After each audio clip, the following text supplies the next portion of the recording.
Una sa lahat, malapit ang binaril sa ulo ang lalaking naka-sidecar na yan sa Las Piñas City. Napasubsob siya sa kanyang manibela. Ang namaril, kapitbahay lamang ng biktima na kanya raw nakaalitan. Ang buong detalye sa kaming yan, alamin maya-maya lamang. Magandang gabi, Pilipinas! Sa Frontline tonight. Pangulong Bongbong Marcos planong hilingin sa Kongreso na bigyan siya ng kapangyarihan para tapyasan ang excise tax sa petrolyo. Taas presyo sa produktong petrolyo, nagbabadyang magtutuloy-tuloy dahil sa gyera sa gitnang silangan. Grupong Hezbollah na kaalyado ng Iran sumama na rin sa gulo sa Middle East. Kaya ang Lebanon nadamay. Nakita ko si Ann Curtis, ang ganda-ganda pala niya. May desire sa loob ko na nag-init talaga. Na-imagine ko na lang kung anong pwedeng mangyari. Matapos ang kontrobersyal niyang pahayag, Quezon City Congressman Bong Sutay dumepensa sa paggamit kay Ann Curtis bilang analogy sa deliberasyon ng House Committee sa impeachment complaints laban kay VP Sara. Private chopper bumagsak malapit sa mga bahay sa Rizal. 2 ang patay. At sa pabaong pampa-good night, ang pa-birthday surprise ng mga estudyante ng Sual, Pangasinan sa kanilang paboritong buko juice vendor.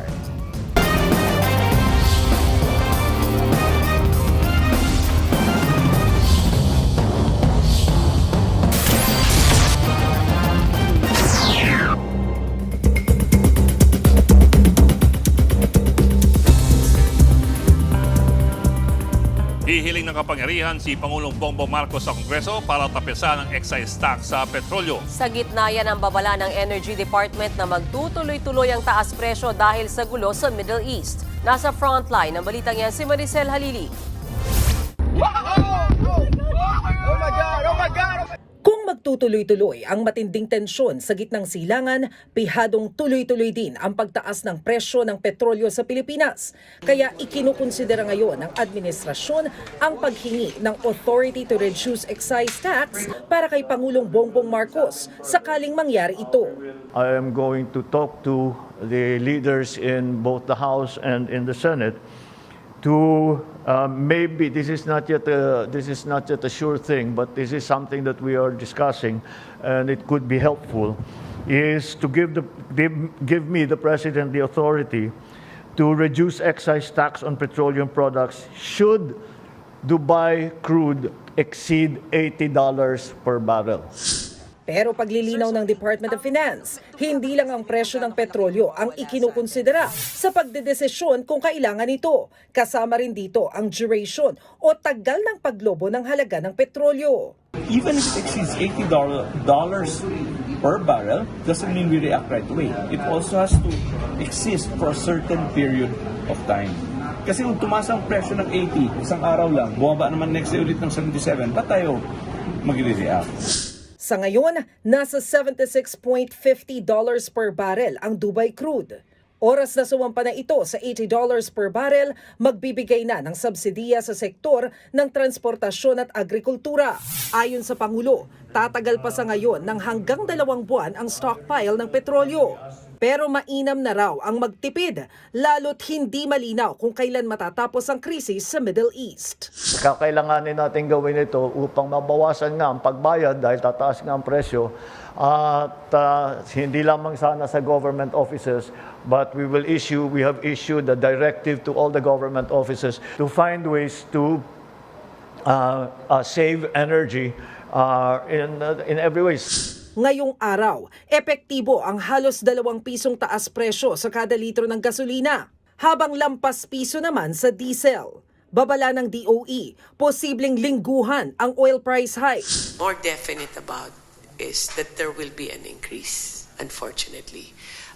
Dahil nga sa pag-increase din, dahil sa pagsara ng Strait of Hormuz, dahil sa increase din ng logistics, nagiging mahal na rin mag-ship, nagiging mahal na rin ang insurance nila. So,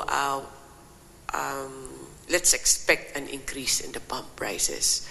Ang grupong Pasang Mazda, muling binubuhay ang petisyong pisong provisional fare increase sa mga jeep. Ang pangako ko bilang petitioner, pag nag-normalize, ibaba natin sa ating presyo. Pero hindi nag-normal eh.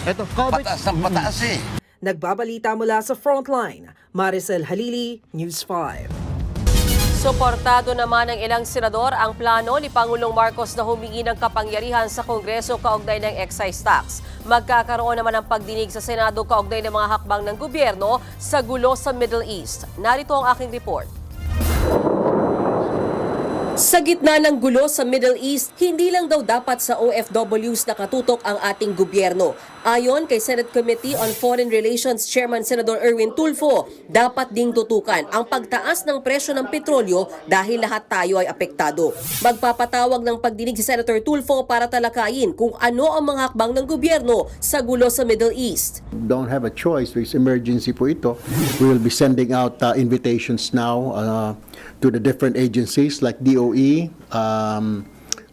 DOTR, DA, DTI para mag-monitor mga prices because we're anticipating na pag tumaas ang presyo ng krudo, ng gasolina, lahat po tataas, pati mga pamasahe. Suportado naman daw ni Tulfo ang posibilidad ng paghingi ng Pangulo na bigyan siya ng kapangyarihan ng Kongreso na alisin ang excise tax kapag tumaas sa $80 per barrel ang presyo ng langis. There will be a big impact po pag inalis po. Tumaas man po yung presyo sa pandaigdigang kalakalan umabot na $80, at least very, very minimal siguro maramdaman ho natin yung pagtaas. Suportado rin ni Senator Bongo na tanggalin muna ang excise tax sa langis. Sabay panawagan na unahin din dapat ang pamimigay ng fuel subsidy. Nananawagan po ako sa gobyerno, sa DOTR, yung fuel subsidy. Ibigay niyo po sa mga mahirap nating kababayan. Yun muna ang dapat pagtuunan ng pansin at importansya. Sa DSWD, mga nahirapan po ngayon, apektado. Yun po unahin ninyo. Pero si Senator Win Gatchalian, may nakikitang problema sa pagtapya sa excise tax dahil nasa 30 billion pesos ang mawawala sa kita ng gobyerno kada buwan o 300 billion pesos sa isang buong taon. Suwestyon ni Gatchalian, unahin na munang gastusin ang contingency fund para makapagbigay ng ayuda sa mga PUV drivers sa pamamagitan ng Pantawid Pasada program. At least around 3 billion para ma-activate na yung Pantawid Pasada. From February to now, ang increase ng petrolyo is about 15% globally, increase in pricing. Ang problema sa atin, hindi pa tayo nagtataas ng pasada, ng pamasahe. No? So, maiipit talaga yung drivers. Sabi naman ni Senate President Tito Soto, agad nilang pag-uusapan sa Senado sakaling humingi ng kapangyarihan ng Pangulo para tapyasin ang excise tax sa langis. Pero may loss daw kasi na billions of pesos pag nangyari yung pag-cut ng excise. Hindi lang siguro, baka pag-usapan namin kung paano may iwasan na gano'n. Ayon din kay Soto, hindi dapat basta-basta magtaas ng presyo ang oil companies dahil may reserba pa naman. Kailangan sitahin ng gobyerno yun. Bakit biglang-biglang sasamantalahin naman nila? Baka yung old stock, pinresyohan na ng mataas. That's profiteering. Sa Biyernes, sa katakdaang pagdinig ng mga senador, Nakahanda raw ang Iran sakaling tumagal pa ang pag-atake sa kanila ng Amerika at ng Israel. Maging ang Lebanon, nadami na rin sa pambobomba matapos atakihin ng Israel ang Hezbollah. Sa gitna po niya, nanawagan na rin ang Russia at China na itigil na po ang gera. Natong Frontline News Abroad. Sa pulsa video ang pagsabog ng gusaling yan sa Tyre, Lebanon. Agad nagtakbuhan ang mga residente. Sa Beirut, kaliwat kanan ang mga usok dahil sa mga pagsabog. Maraming bahay at mga ari-arian ang nawasak at naging abo. Halos mabalot na rin ng maitim at makapal na usok ang kalangitan habang rinig pa rin ang ilang pagsabog. Pagsapit ng gabi nagmistulang may mga bulalakaw sa kalangitan dahil sa mga missile at interceptors. Ang bansang Lebanon ang isa sa mga bagong inaatake ngayon ng Israel. Doon kasi nakabase ang militanteng grupong Hezbollah na rumesbak bilang ganti sa pagpatay kay Iranian Supreme Leader Ali Khamenei na nasawi sa US-Israeli missile attack. Naglabas din ang Israel ng video ng aktwal na pagtama ng kanilang missile sa sasakyan umano ng Hezbollah sa Lebanon. Ayon sa Lebanese government, ipinag-utos na nila na ipagbawal ang military activities ng Hezbollah. Higit 50 na kasi ang nasawi at halos 200 na ang sugatan sa kanila. Sa kabila niya, nanindigan ang Israel na kahit marami ng nasawi, hindi raw sila titigil sa pag-atake sa Hezbollah sa Lebanon. Wala ring tigil hanggang ngayon ang pambobomba ng Amerika at Israel sa Iran. Kita sa video na ito ang makapal na usok na yan matapos ang pagsabog sa headquarters ng Islamic Revolutionary Guard Corps sa Tehran. Maraming mga ospital din ang hindi na mapakinabangan matapos itong pasabugin. Nagkalat sa sahig ang mga nabasag na bintana at ilang aparato. Ganito rin ang sitwasyon sa iba pang pagamutan. Hindi bababa sa 7 ospital at emergency stations ang pinasabog ng Amerika at Israel sa Iran. Patuloy rin sa paghuhukay ang ilang residente sa mga pinasabog na gusali at bahay. Hindi nila alintana ang panganib ng missile, mahanap lang ang mga nawawala at nasawi nilang kaanak. Ang babaeng ito naiyak na lang habang pinagmamasdan sila.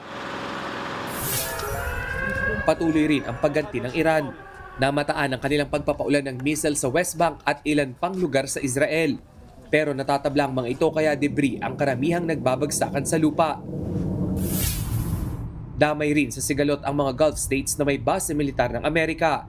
Katunayan, pinasabog nga ng Iran ang US Embassy sa Riyadh sa Saudi Arabia.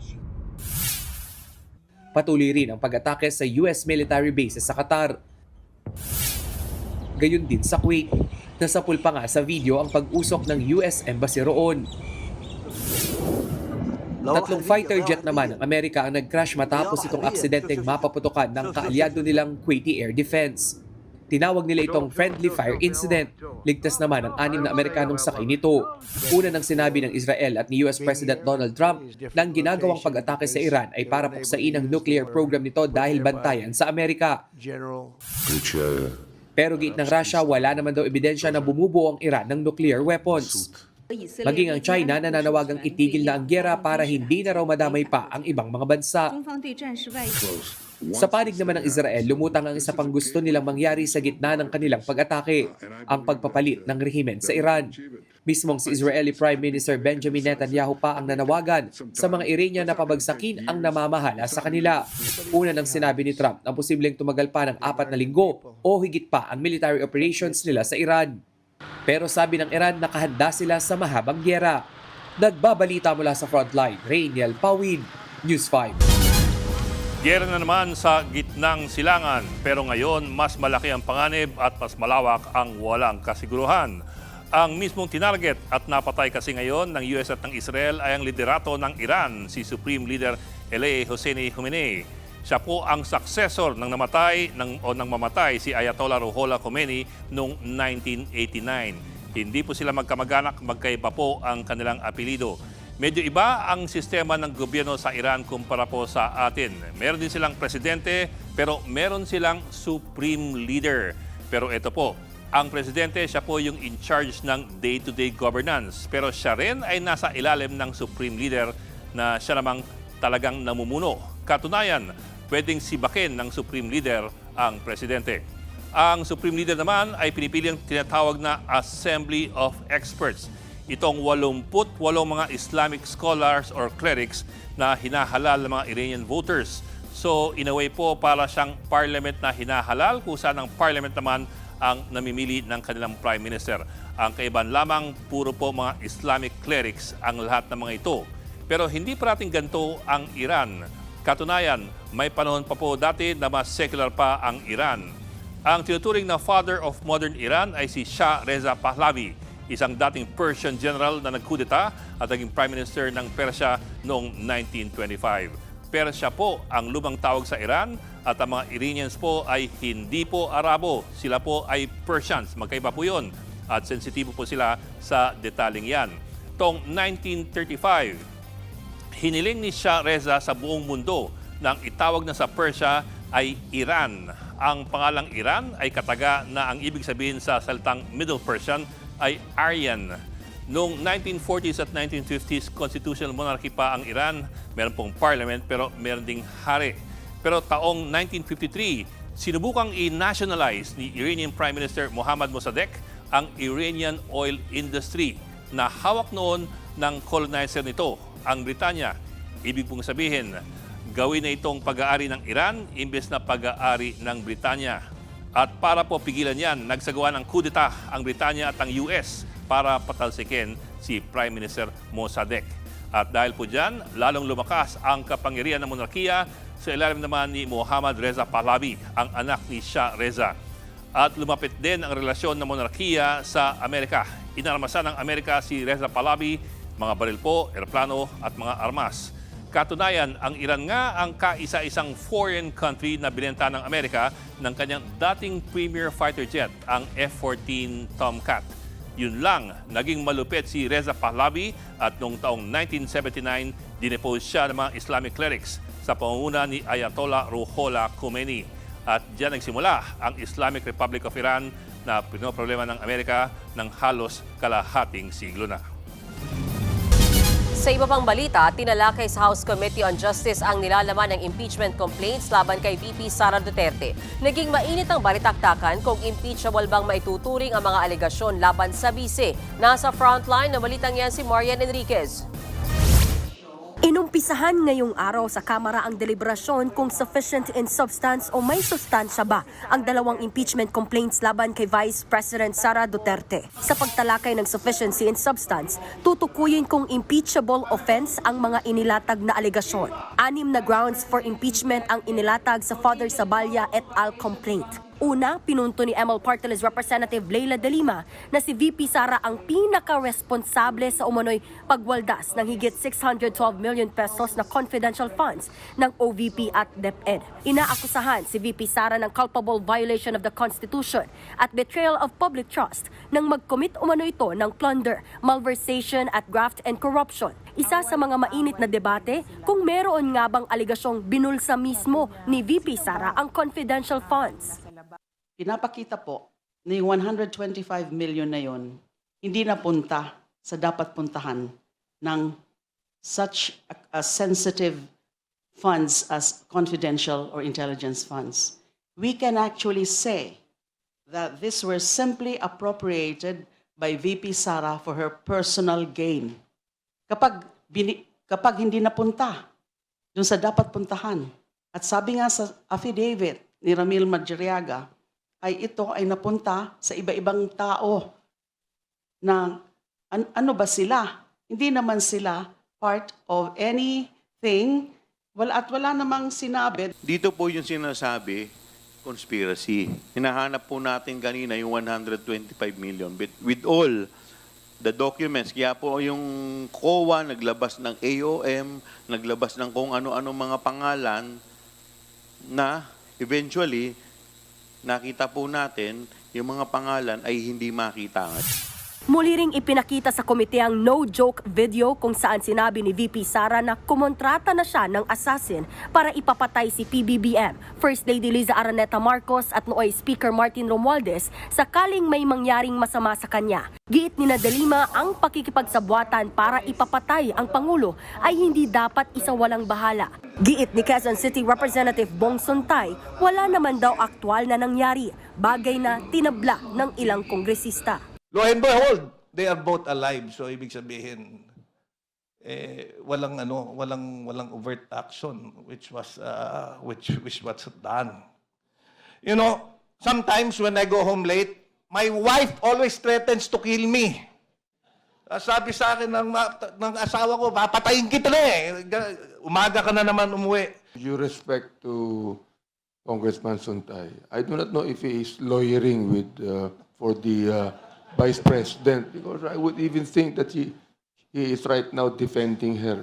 Pero ito you have seen the video. That amounts to a credible threat against the President, the First Lady, and the Speaker.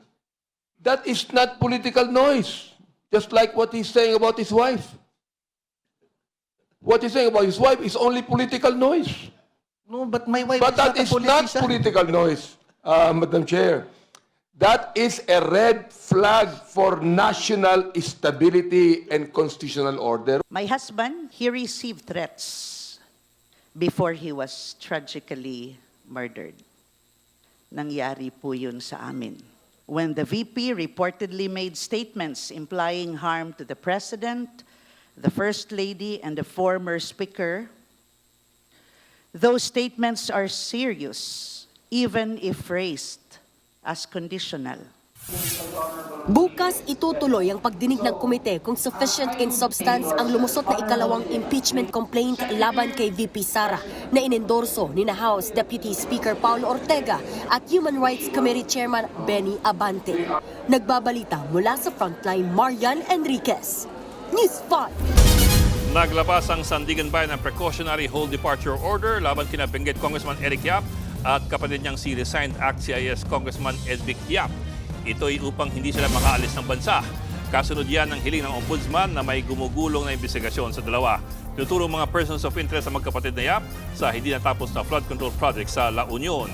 Si Congressman Eric Parao ang may-ari ng kumpanyang namahala sa proyekto. Wala pang pahayag ang magkapatid. 2 ang patay habang 3 ang sugatan matapos bumagsak ang sinasakyan nilang helicopter sa Rizal. Posible raw na pinilit ng piloto na iwasan ang mga bahay para walang madamay sa chopper crash. Nasa frontline na balitang yan si G. Robles. Sa bakanteng lote na ito sa Upper Barak, Barangay Kisaw sa Pililla, Rizal, bumagsak ang isang private chopper pasado alas 7 ng umaga kanina. Sakay niyan ang 2 Malaysian nationals at 3 Pilipino, kabilang ang piloto at flight mechanic. Wasak ang mga salamin ng helicopter sa lakas ng impact.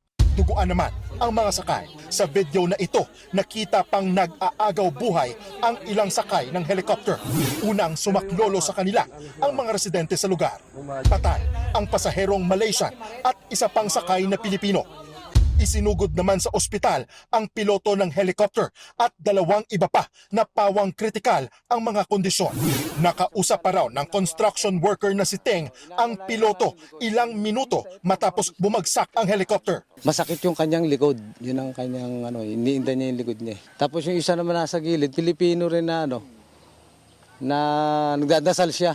Ayun. Tawag siya, Lord, Lord, ganun.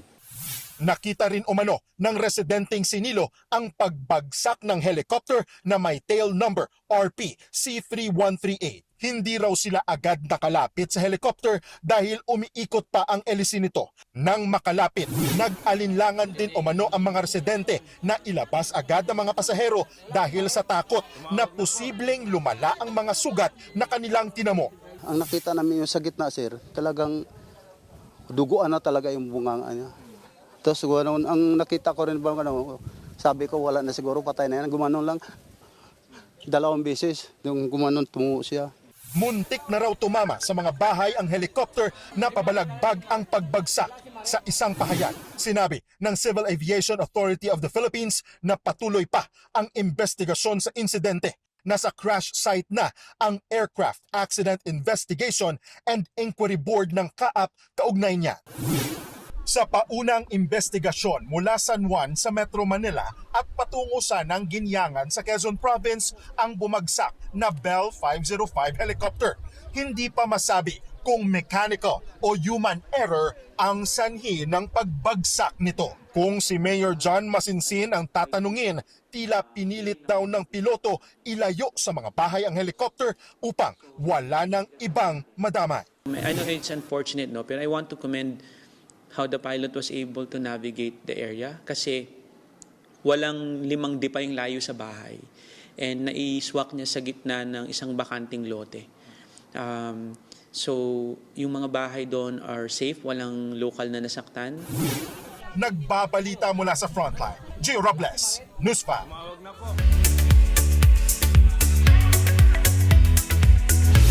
Sa Showbiz Tonight, kabilang si Maxine Magalona sa mga stranded na pasahero sa Dubai dahil sa gulo ng US, Israel at Iran.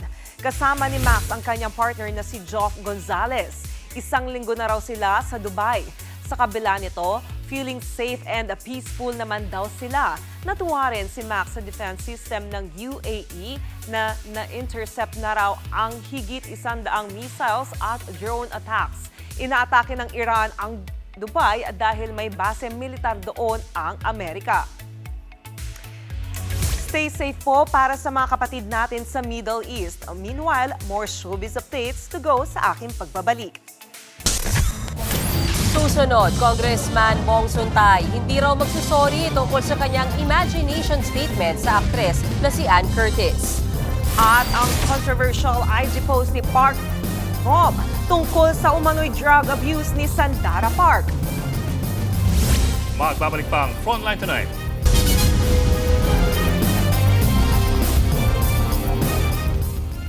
Mga kapatid, Ed Lingaw po, maging maalam at may pakialam sa mga napapanahong balita sa ating bansa.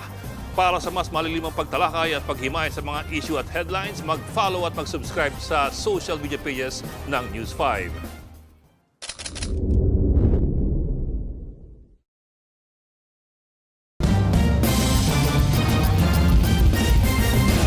Hindi raw magsosorry si Quezon City Congressman Bong Suntay sa mga binitawan niyang salitang desire at imagination patungkol kay Ann Curtis. Dapat pa nga raw ituring na compliment ng aktres ang kanyang mga pahayag. Nasa frontline na balitang yan, Marian Enriquez. Sa gitna ng deliberasyon ng House Justice Committee sa impeachment complaints laban kay Vice President Sara Duterte, iginiit ni Quezon City 4th District Representative Bong Suntay na hindi raw gusto ng bise na pabagsakin ang gobyerno. Tinukoy ni Suntay ang naging pahayag ni VP Sara na gusto niyang pugutan o tanggalan ng ulo si Pangulong Bongbong Marcos at gusto niyang maging designated survivor ng bansa. Pero ang lahat ng ito, sabi ng kongresista, ay nasa isip lang ni VP Sara. Dito na kinumpara ni Suntay ang sarili sa bise dahil maging siya mismo raw ay may mga nai-imagine sa aktres na si Ann Curtis. Alam mo, minsan nasa Shangri-La ako, nakita ko si Ann Curtis. Ang ganda-ganda pala niya. You know, may desire sa loob ko na nag-init talaga. Na-imagine ko na lang kung anong pwedeng mangyari. Pero siyempre, hanggang imagination na lang yon. Pero di naman siguro ako pwedeng kasuhan dahil kung ano-ano yung na-imagine ko eh. Ang pahayag na yan ni Suntay, gusto agad ipatanggal ng ilang kongresista sa transcript of records. Madam Chair, I would like to have those statements stricken from the record. Madam Chair, There is Happy nothing Women's Month. sexual dun sa sinabi ko. Nothing immoral. It's just, I said, may na-imagine ako. I think there is nothing wrong. Nevertheless, Madam Chair, I want that deleted in the record.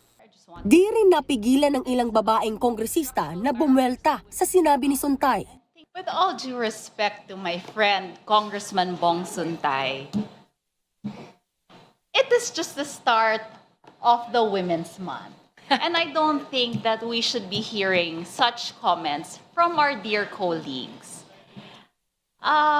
We are not censuring anything, but we are reminding them that, in fact, we should support women by not saying these statements. And things like this do not empower women. If the manifestation of the justice member offends the sensitivity of the justice members, then it means that we are crossing the boundaries already. Madam Chair. After all, we rule here by the judgment of the justice members. Sa panayam ng programang StoryCon ng One News, iginiit ni Suntay na analogy lang ang kanyang mga pahayag sa deliberasyon. Wala raw anumang sexual sa mga sinabi niya. Ang sinabi ko was, nagkaroon ng desire at imagination, but that's it. Kung meron man, nag-init yung katawan ko, well, ano yun? You know, it depends on what context you take it on. If you have a dirty mind, maaari. But it's in your mind, di ba? What we are taking into context is the question, is something that you are imagining punishable? Sabi pa ng kongresista, dapat mas pagtuunan na lang ng pansin ang impeachment proceeding ng bise. Mas malaki yung implication ng impeachment proceeding kaysa sa analogy between Ann Curtis and whoever. Yan ang mas importante sa mga tao. Nang matanong naman kung dapat ba siyang mag-sorry kay Ann Curtis, may pahabol na banat pa si Suntay. No, sabi ko, ang ganda-ganda niya. And I think she should take it as a compliment that I feel and I believe that she's very beautiful. Doon sa aspect na yun, pero doon sa nag-iinit ng katawan. Well, mainit dito sa Pilipinas. Diba? Sir naman, you do know that's not what you meant, and anybody can tell you that. No, but you're attributing something that I may not have meant. Diba? So what did you mean when you said nag-iinit ang iyong... You're coming into a conclusion. Nagbabalita mula sa Frontline, Marian Enriquez. News 5. Patay ng malapitang barili ng isang lalaki sa Las Piñas City. Ang suspect, ang kapitbahay niyang nambubuli raw sa kanya. Nasa frontline ng balitang yan si Dave Abuel. Magkasunod ang dalawang lalaking yan ng makunan sa CCTV sa Barangay Manuyo 2, Las Piñas City, Lunes ng gabi. Sakay ng single na motor ang isa, habang may sidecar naman ang dala ng isa pang lalaki. Gumilid pa sila sa kalsada at saglit na nag-usap. Maya-maya biglang naglabas ng baril ang lalaking nakamotor, saka malapit ang pinaputukan ang naka-sidecar. Napasubsob sa manibela ang biktima matapos ang tama ng bala sa ulo. Natumba pa ang motorsiklo ng suspect matapos mamaril. Agad niyang itinayo ang motor saka sumibat. Rumisponde rin kalaunan sa insidente ang mga pulis. Naisugod pa sa ospital ang biktima pero namatay rin kalaunan. Inaalam pa ng Las Piñas City Police ang motibo sa pamamaril. Pero lumalabas na dati nang may alitan ng dalawa na napag-alamang magkapitbahay. Na-interview din natin yung misis nitong biktima at sinasabi na magkapitbahay sila pero lagi daw din nambubuli. May incident na binuli niya. Actually may record na sila sa barangay na nagreklamuhan dati. Nalalasing daw ito ng gugulo talaga. Tukoy na ng mga pulis ang pagkakinanlan ng suspect na tinutugis na ngayon. Mahaharap sa reklamong murder ang lalaking namaril. Harapin mo yung iyong kaso, magkipag-cooperate ka sa pulis, panagutan mo yung iyong ginawa. Nagbabalita mula sa Frontline, Dave Abuel, News 5.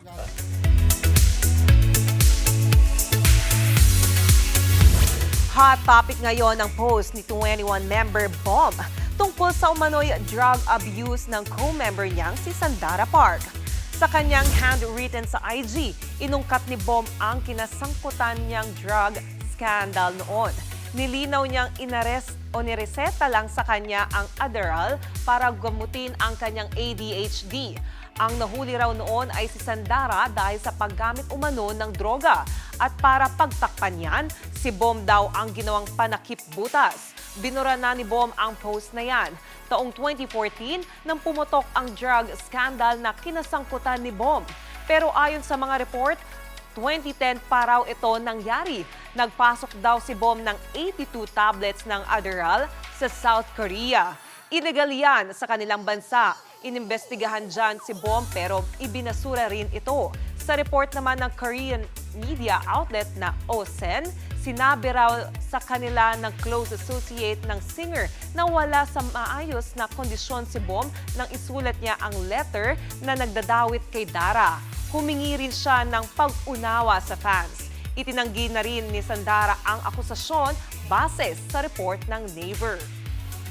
At Pinay actresses na mayagpag sa 2026 Actor Awards. Tutok lang mga kapatid dito sa Frontline Tonight.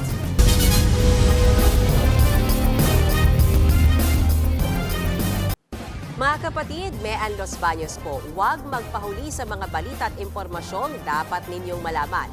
Para sa mas malawak na balitaan at diskusyon, mag-follow at mag-subscribe na sa social media pages ng News 5.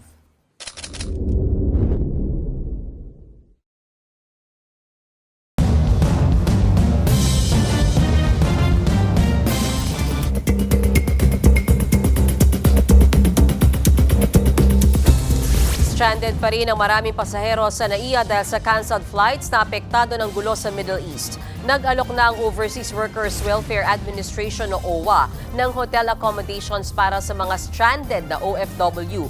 Ang mga natitira na lang daw sa airport ay yung mga nagbabakasakali pa rin na agad silang makakabiyahe sa pag-asang magbabalik normal na agad ang mga flight. Sa datos ng Civil Aviation Authority of the Philippines, kanselado ang 22 flights ngayong araw mula Manila papuntang Dubai at Abu Dhabi sa UAE, Bahrain, Doha sa Qatar at Riyadh sa Saudi. May paunang abiso na rin ng Philippine Airlines at Emirates ng mga kanseladong flight papunta at paalis ng Doha sa susunod na 2 araw. Ang nakita nating announcement ngayon ay mga special flights yung pinapayagan nila, no? Pero yung commercial flights po ngayon ay hindi pa available dun sa mga airspace na mga affected countries. So yun po ang tinitingnan natin ngayon. So naghahanda lang din po tayo to support yung mga kababayan natin at mga passengers na affected. Isa pang nasawi dahil sawi sa pag-ibig. Pinatay din sa saksak ang senior citizen ng karibal niya umano sa isang babae sa Ormoc City, Leyte. Kinilala ang biktima sa alias na Romeo, 75 years old na byudo, habang ang suspect ay si alias Eddie, 63 years old na byudo rin. Base sa investigasyon, bumibili ng biskwit sa tindahan si Romeo nang lapitan siya ni Eddie na lasing pa. Nagkaroon sila ng alitan hanggang sa nasaksak ni Eddie si Romeo sa tagiliran gamit ang itak. Nasundan pa ito ng 3 saksak sa biktima hanggang sa mamatay. Arestado naman ang suspect na maharap sa reklamong murder. Selos ang nakikitang motibo sa pamamaslang dahil nagkarelasyon sila dati sa iisang babae. Abangan, ilang estudyante sa Pangasinan may pa-birthday surprise sa paborito nilang buko juice vendor sa labas ng school. At a Blackpink Rosé, kaunaw na ang K-pop act na nag-uwi ng prestigious Brit Awards. Tuloy-tuloy ang balitan dito sa Frontline Tonight.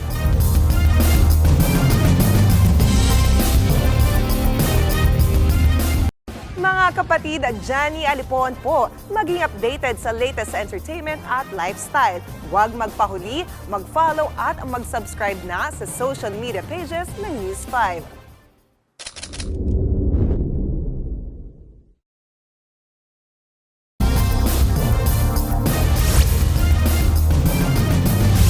Nasilayan ngayong gabi ang tinatawag na blood moon dahil sa total lunar eclipse. Nakikita lang yan kada 2.5 taon, kaya naman hindi pinalampas ng ilan sa atin ang kamangha-manghang natural phenomenon. Unti-unting natakpan ng anino ng mundo ang ating buwan hanggang sa magkulay pula.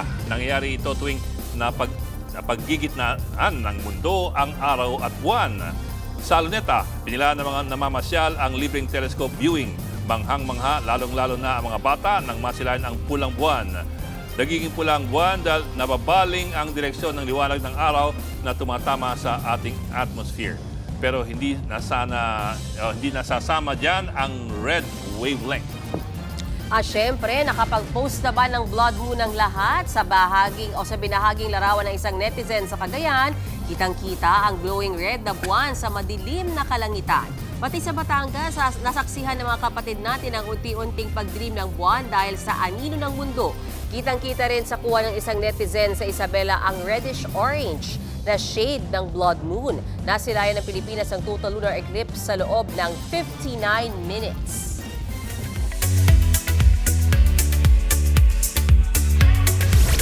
Sakto ngayong Women's Month na mayagpag ang 4 na Filipina actress sa 32nd Actor Awards sa Los Angeles.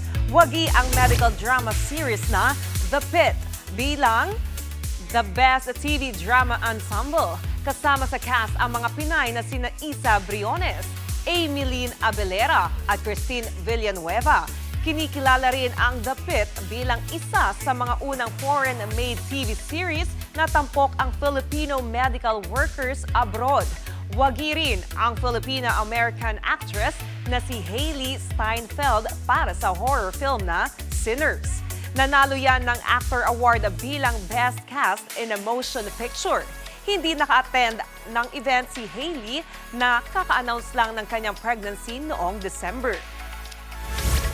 Naka-historic win ang Blackpink member na si Rosé sa 2026 Brit Awards sa UK. Siya lang naman ang kauna-unahang K-pop artist na nakapag-uwi ng award mula sa prestigious event. Nasungkit niya ang International Song of the Year Award para sa kantang Apatu. Nirelease yan last 2024 kung saan ka-collab ni Rosé si Bruno Mars. Sa awarding ceremony, may pa-shoutout si Rosé sa kanyang bandmates na nag-inspire daw sa kanyang music journey. At yan ang latest and hottest sa Frontline Showbiz Tonight. Ako si Johnny Alipon. Happy Tuesday mga kapatid.